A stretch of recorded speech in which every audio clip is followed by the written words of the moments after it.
लिखी है मारी वो इनमिया बंगलवा तुम्हारे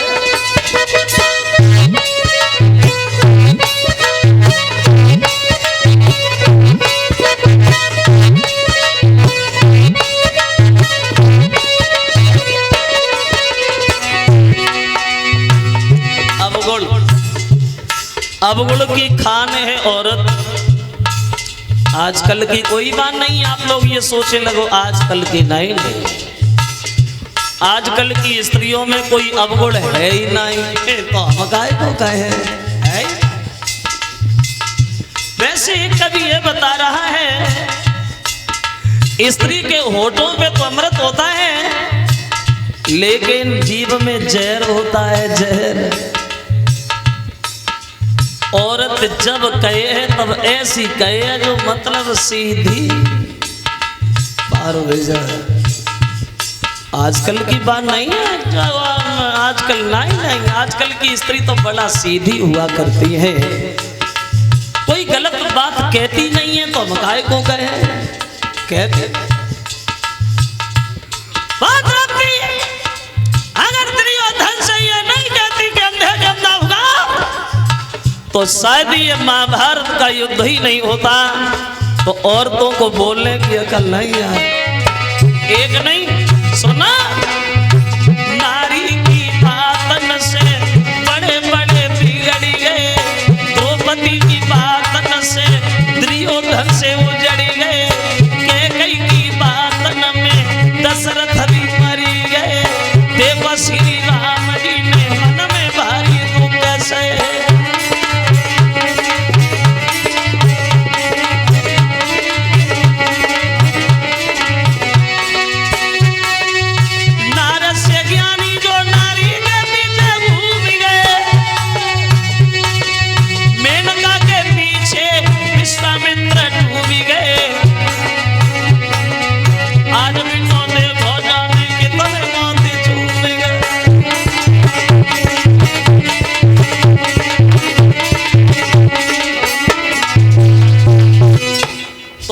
तुलसीदास के कहने का मतलब ये है कि सीता को देख के स्त्रियां मोहित नहीं भई बल्कि पगुधारी को देख के मोहित भई।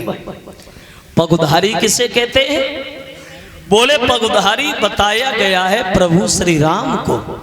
भृगु ने छाती में लात जो मारी और तब से नाम पढ़ो पगुधारी।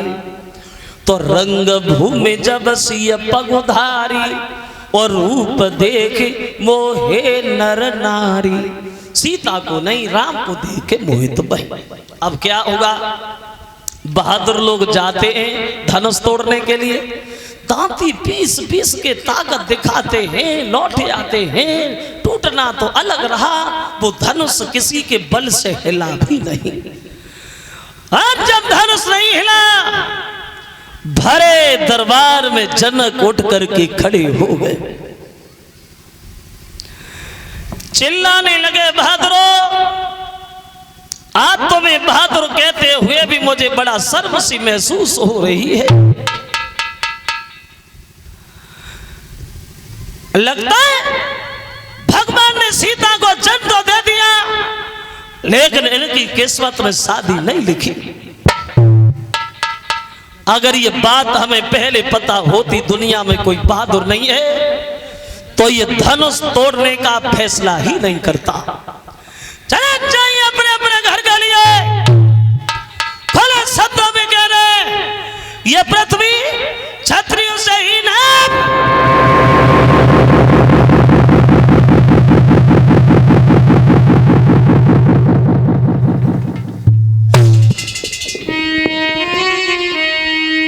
और बोले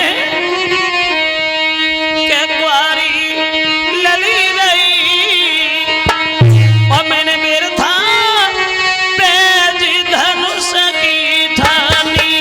कुआरी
जो ये शब्द कहे, बहादुरों के चेहरा शर्म के कारण नीचे को झुक गए।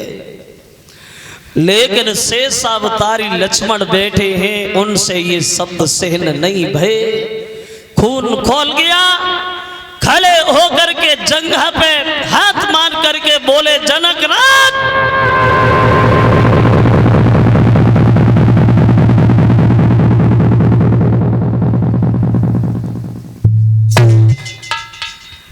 क्या कह रहे हो?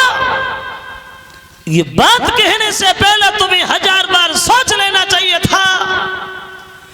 ना ये पृथ्वी कभी छत्र से हीन थी और न है और न कभी भविष्य में होगी। गणपति जी गुरु विश्वामित्र से अगर विश्वामित्र गए तो सारे ब्रह्मांड को गेंद की तरह उछाल के फेंक दू जनकनाथ।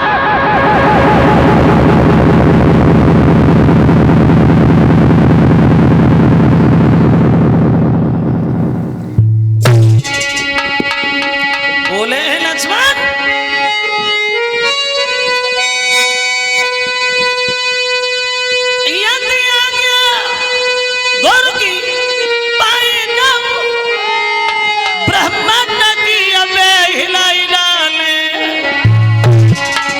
सूरज चांदक निकल जाया हमको खाक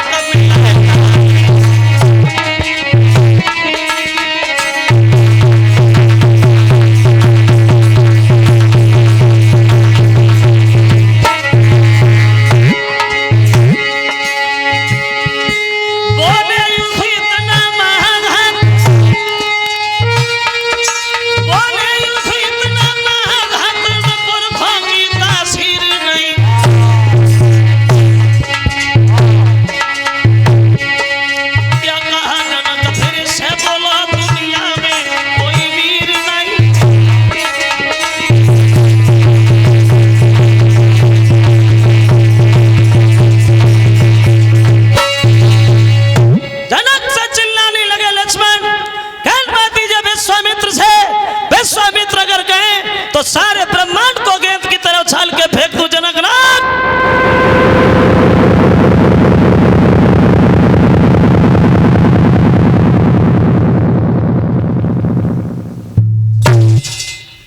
जो लक्ष्मण के शब्द सुने, बहादुरों के चेहरा लक्ष्मण के चेहरा पे टकटकी लगा के देखते ही रह गए। छोटा सा बच्चा पागल हो गया है, कितनी बड़ी बात बोल गया, ब्रह्मांड में छाल में बुद्धि खराब है, अकल ही नहीं है।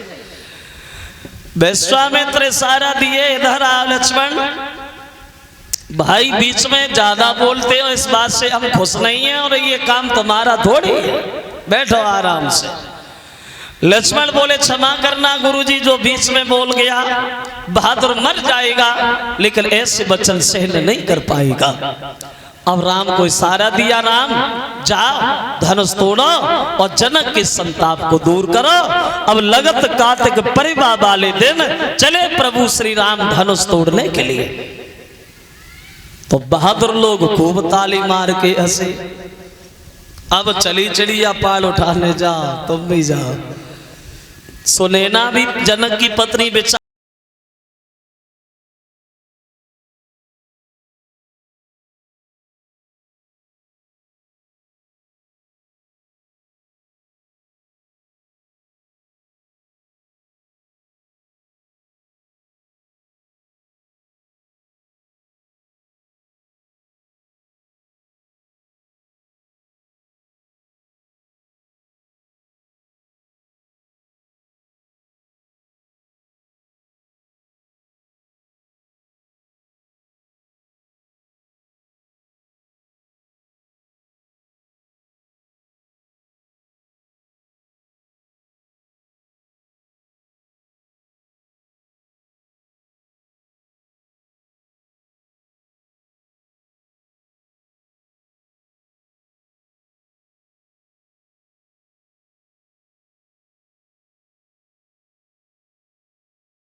राम बढ़ते गए, धनुष के पास पहुंचे, एक हाथ से धनुष उठाया, धनुष उठाते तो देखा लेकिन टूटा तो किसी की नजर नहीं आया।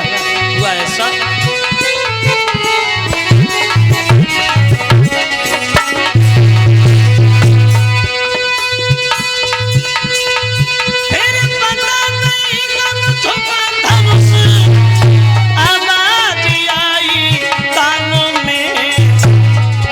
भूमि पे टूटी पड़े, भरी गई घोर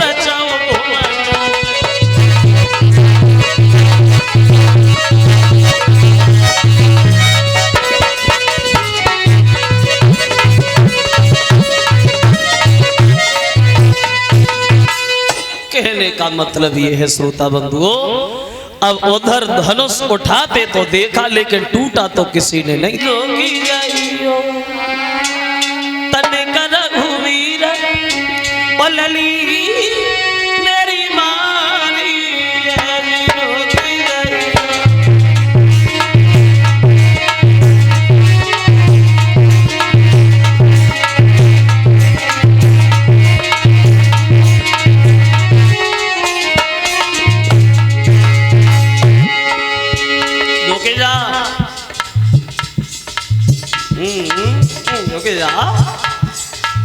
राम ने सोचा भैया मजबूरी है तो झुकना भी जरूरी है, झुके जा रहे हमारा क्या जा रहा है। राम झुकने को तैयार थे तो लक्ष्मण बीच में ही बोलना शुरू हो गए। झुके रहे हो ससुराल शोक हो जाएगी सामने, वो भी पहली बार। अगर आज झुक गए तो जिंदगी में झुके रहोगे, झुकना नहीं, काम नहीं झुके सीधे खड़े हैं। लड़कियां बोली झुकना पड़ेगा राम, झुकना पड़ेगा, झुकना पड़ेगा तुमको, झुकना पड़ेगा।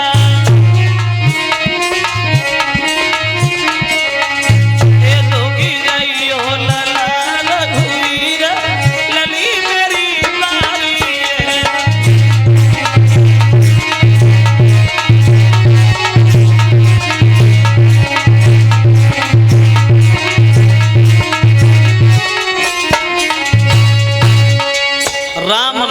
तो लड़कियां लक्ष्मण पे भकिया के दौरे पर ही जयमाला कब की पिन गई होती। लक्ष्मण भैया अकेले तुमने नहीं डालने दी। लक्ष्मण बोले हमें बता, हम डलवाए। बोले डलवाओ, देख क्या रहे हो, देर हो रही है। तो लक्ष्मण सबको सुना के एक बात बोलने लगे, भैया ने इतना बड़ा काम कर दिया, धनुष तोड़ दिया, मैंने पैर नहीं छुए। तो लक्ष्मण ने पैर छुए, तब राम ने झुक के आशीर्वाद दिया, सीता जी को मौका मिल गया, भागे जयमाला डाल दिया। और इधर ये काम चल ही रहा है, तब तक अकस्मात क्रोधा निधान भृगपति परशुराम का आना हो गया दरबार। जो भीड़ परशुराम ने देखी चिल्लाने लगे, जनकराज मैंने आज से पहले तुम्हारे घर में, तुम्हारे दरबार में इतनी भीड़ नहीं देखी। ये क्या है? और भी सोच सा था, वो क्या था? जो परशुराम को बहादुरों ने देखा, भाग करके परशुराम के पैरों पे गिरने लगे, बिना पूछे अपना परिचय बताने लगे। सबको हटाते हुए आगे बढ़ गए, दरबार के अंदर प्रवेश कर गए। जो धनुष को टूटा हुआ परशुराम ने देखा, कौन रोकने वाला था परशुराम को? क्रोध में आए, भौं खिंच गई, चिल्लाने लगे, जनकराज क्या हो रहा है? और ये कौन है बाबा जिसने उस पहलवान को जन्म दे के सियाना किया है? कौन है बहादुर जिसने धनुष को तोड़ के अपनी मौत को बुलावा दिया है? सहस्त्रबाहु अर्जुन की तरह वो हमारा दुश्मन है जिसने शंकर जी के धनुष को तोड़ा है। कौन है जो परशुराम के क्रोध को देखा बहादुर लोग थर थर कांपने लगे, बिना पूछे परिचय बताने लगे, सबको दुखी देख करके, सबको परेशान देख करके राम आगे बढ़ गए और दोनों हाथ जोड़े। शांत हो जाइए ब्राह्मण देव, शांत हो जाइए। और बोले नाथ संबुधन भंजन हारा, हुई है कोई एकता सो तुम्हारा।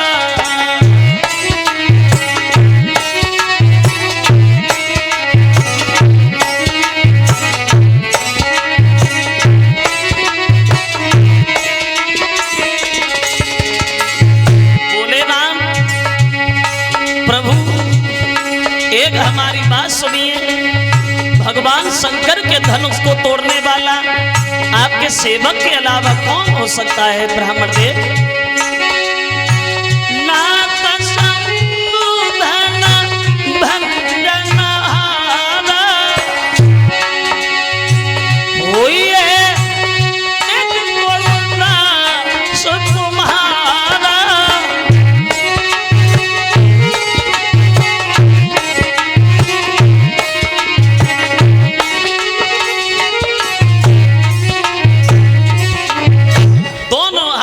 राम खड़े हो गए एंड शांत हो जाइए ब्राह्मण देव। आप भोले बाबा के धनुष को तोड़ने वाला आपके सेवक के अलावा, आपके दास के अलावा भला किसका काम हो सकता है? शांत हो जा। परशुराम को क्रोध आ गया। सेवक दास, सेवक का काम ये है बिना मतलब में स्वामी का दिल दुखाना।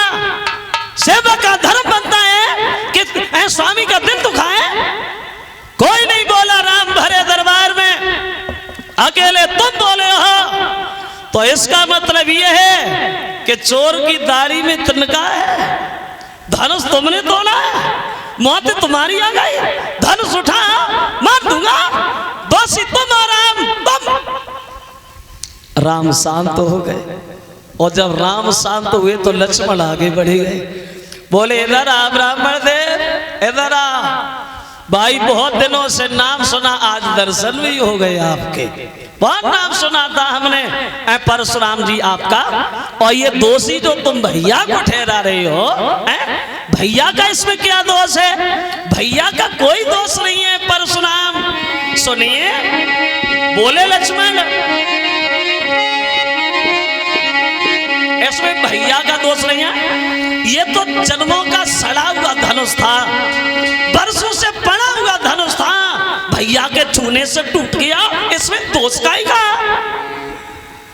और ऐसे धनुष एक नहीं ब्राह्मण देव, बहुत धनु ही तोरी लनकाई और कबहु ना सरी सकी ना गुसाई। ऐसे धनुष हमने, हमारे भैया ने बहुत से तोड़ दिए खेल खेल में, तब तुम्हें कभी क्रोध नहीं आया? जब सड़ा हुआ धनुष पड़ा था, इसे छूने से टूट गया, इसमें दोष का उनका कोई दोष नहीं है। सबसे बड़े दोषी, सबसे बड़े पापी तो तुम हो परशुराम। समाज में मुंह दिखा रहे हो। बाप के कहने से मां को मार दिया, भाइयों का वध कर दिया, अब वो दिखाने चले आए। सबसे बड़े दोषी, सबसे बड़े पापी तो तुम हो। जो लक्ष्मण के ये शब्द सुने, ऐसे मानो कि परशुराम के शरीर में किसी ने कांटे चुभो दिए हो। परशुराम को क्रोध आ गया, चिल्लाने लगे, मूर्ख बालक, हम जैसे क्रोधी महात्मा से आंखें लगा के बात करने का नतीजा जानते तो?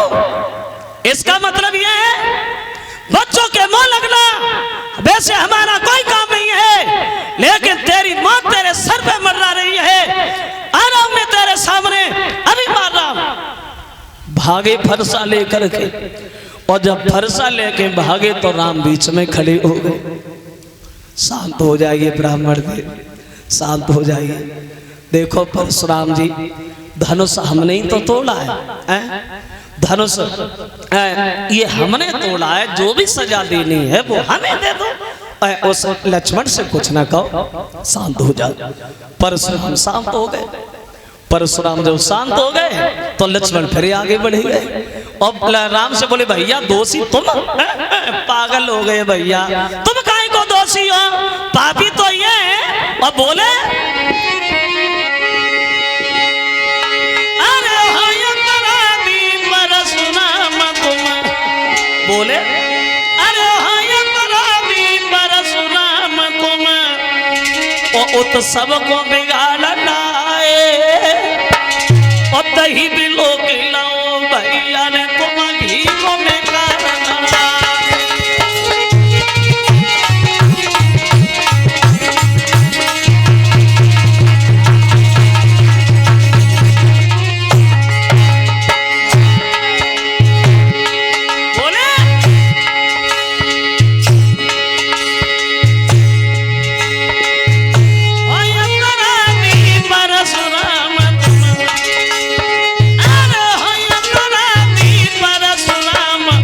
तो सबको बिगाड़ना दही मिलो लो दहिया ने तुम घी को बिगाड़ना।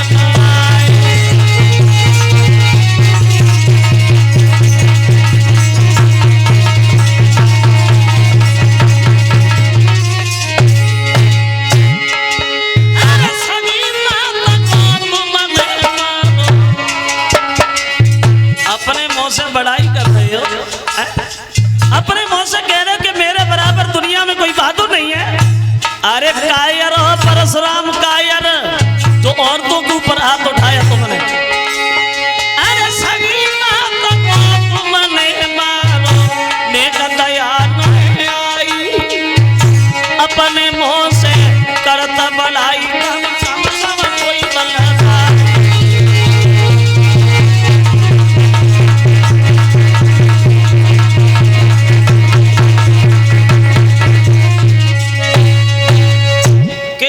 मतलब ये है परशुराम सबसे बड़े तो दोषी तुम, जो बाप के कहने से तुमने अपनी मां को मार दिया और समाज में मुंह दिखा रहे हो। जो शब्द लक्ष्मण के सुने परशुराम आग बबूला फिर हो गए, फिर चिल्लाने लगे मूर्ख बालक, हम जैसे क्रोधी महात्मा से आंखें लगा के बात करने का नतीजा जानता है तू?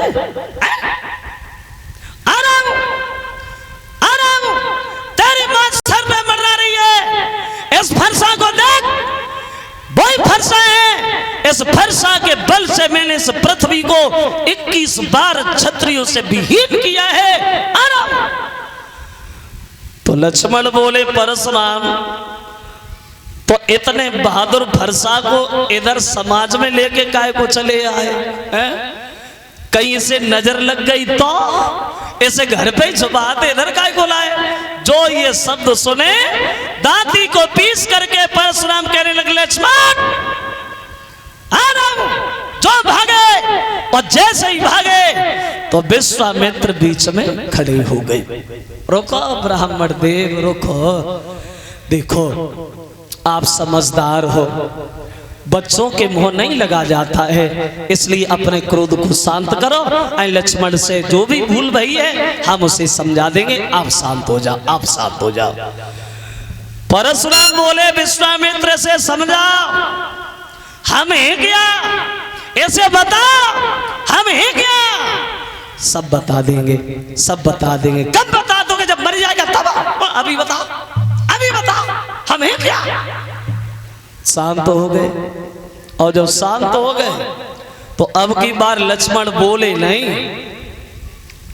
परशुराम की तरफ देखा और देख करके धीरे से बस हंस गए बस। और जो लक्ष्मण को हंसता हुआ परशुराम ने देखा, उतरी हुई कमान फिर चली गई। देख लिया विश्वामित्र, हमसे कह रहे हम शांत हो जाएं, ऐसा नहीं समझाओगे? तो विश्वामित्र बोले परशुराम अभी तो उसने कुछ नहीं कहा। बोले कहा नहीं तो हमारी तरफ देख के हंसा के ये बता, बोलो। तो लक्ष्मण बोले ब्राह्मण देव तुम्हें हमारी हंसी अच्छी नहीं लगती? नहीं बिल्कुल नहीं। जब हंसी अच्छी नहीं लगती है तो तुम मेरी मुंह की तरफ काहे को देख रहे हो? मुंह फेर लो ना उधर को। और बोले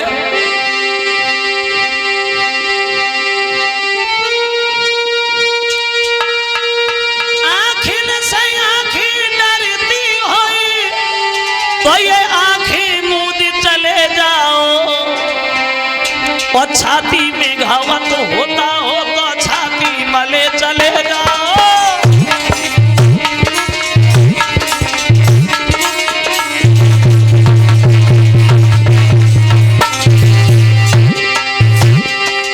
लक्ष्मण बोले ब्राह्मण से सुनो, तुम बिना बुलाए आए हो। बोले तुम्हें कोई न्योता थोड़ी भेजा था, कोई निमंत्रण थोड़ी दिया था, तुम तो बिना मतलब में बीच में कूद पड़े। बोले तुम बिना बुलाए आए हो, बिना कहे चले जाओ। जब धनुष से भारी लगन लगी तो जाओ संग लिए जाओ।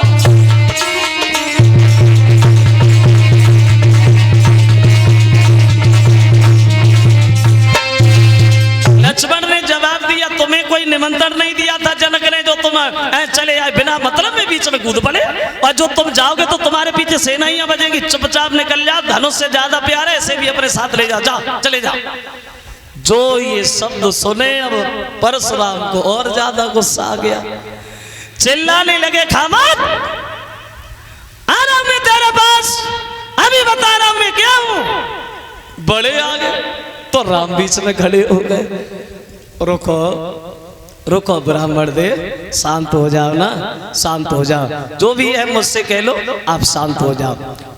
शांत हो जाएगी ना। परशुराम बोले शांत हो जाओ, शांत हो जाओ।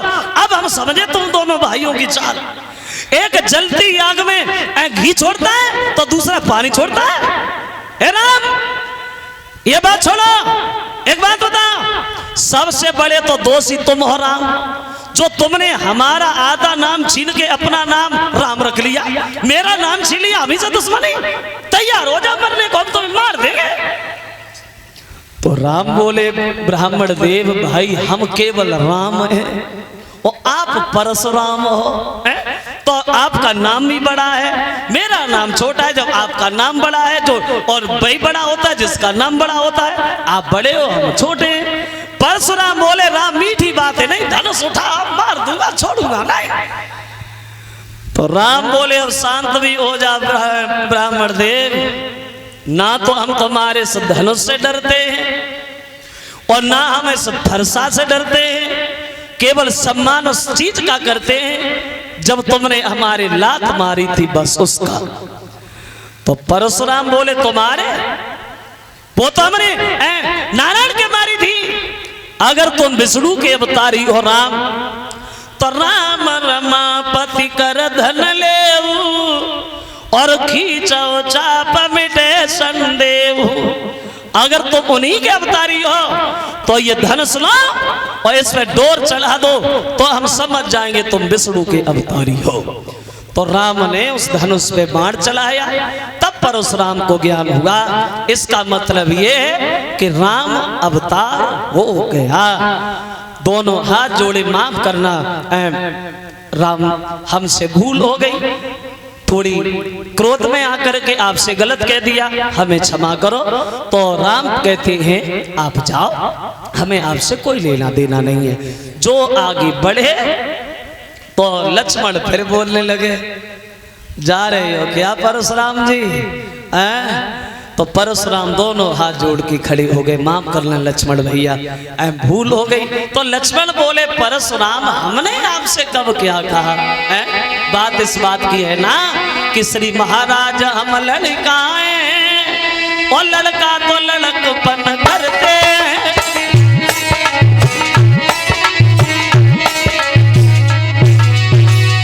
ए ब्राह्मण देव,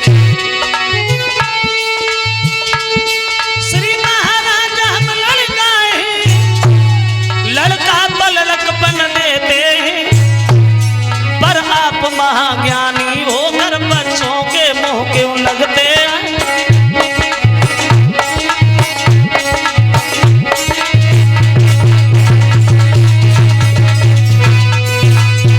कहने लगे ब्राह्मण देव, बच्चों के मुंह विद्वान लोग नहीं लगते हैं, बार बार क्षमा परशुराम मांगते हैं और चुपचाप वहां से चले जाते हैं। और इधर जनक जो है वो अयोध्या में खबर भेजते हैं कि दशरथ बारात लेके आए, राम की शादी होनी है। अब इधर राम की बारात जो है वो सज धज के चली है, उधर अवधपुर से और जनकपुर में जिस समय पहुंची है तो ये राम की बारात जनकपुर में जाकर के 74 दिन जाए के रुकी है। बहुत दिन ना रुकी राम की बारात, 74 दिन। आज जैसी दशा नाई अति पहले बारात में पहुंची ना पाए तासे पहले फिर भेज दे घर को, नाश्ता से भी कोई वास्ता नहीं। पहले हर आदमी के पास टाइम था, अब किसी के पास टाइम नहीं है। आज के जमाने में आदमी के पास ना दाम की कमी है और ना काम की कमी है, ना धाम की कमी है। कमी है तो सिर्फ एक टाइम की कमी। टाइम नहीं, किसी से भी मिलके पूछो भैया मरने तक का टाइम नहीं। अब एक बात सोचो, क्या मरने के लिए टाइम निकालना पड़ता है? वो तो खुद ही निकले आता है। करे तो जल्दी, चले तो जल्दी, खाए तो जल्दी, परे तो जल्दी, सोए तो जल्दी और जाए तो जल्दी। टाइम ही नहीं, टाइम ही नहीं किसी के पास। और फिर आजकल की बारातों की दशा बहुत अलग हो गई है। घर से खाए के जाओ, लौट के घर ही खाओ, वो तो बारात है। आजकल कोई बड़ो बूढ़ो बारात में जाए और उनसे पूछो तुम्हें का मिलो बारात में खाई देखो, तो धक्का के अलावा कुछ नहीं बताए पा, धक्का मिले और खा मिलो। वैसे हमारे बड़े बड़े लोग आज भी बताते हैं कि 3-3 दिन की बारातें अभी तक नहीं। पहले दिन जाती, दूसरे दिन रहती और तीसरे दिन आती। खूब कदुआ पूरी बारात में लड़को फिर तो राहत तो काव को 5 साल बाद गोनो हो, तो काव को 3 साल बाद गोनो हो, तो काव को 2 साल बाद गोनो हो। तो अब टाइम ही नहीं, अब टाइम ही नहीं। अब ब्याह बाद में हो तो गोनो पहले हो जाता है। तो मजरे सांची कह रहे ब्याह बाद में गोनो पहले। पेपर में नहीं देते चटमगनी पटविया, देते हैं चटमगनी पटविया, पटविया चट बच्चा दे रहे हैं। बहुत जल्दी हो रही है, समय नहीं है। तो राम की बारात 74 दिन रुकी है जनकपुर में।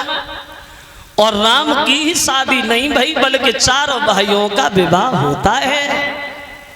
राम की शादी सीता के साथ, लक्ष्मण की शादी उर्मिला के साथ, और भरत की शादी मांडवी के साथ, और शत्रुघ्न की शादी सुरतकीर्ति के साथ। 4 भाइयों का विवाह जब हुआ है जनकपुर में, तो एक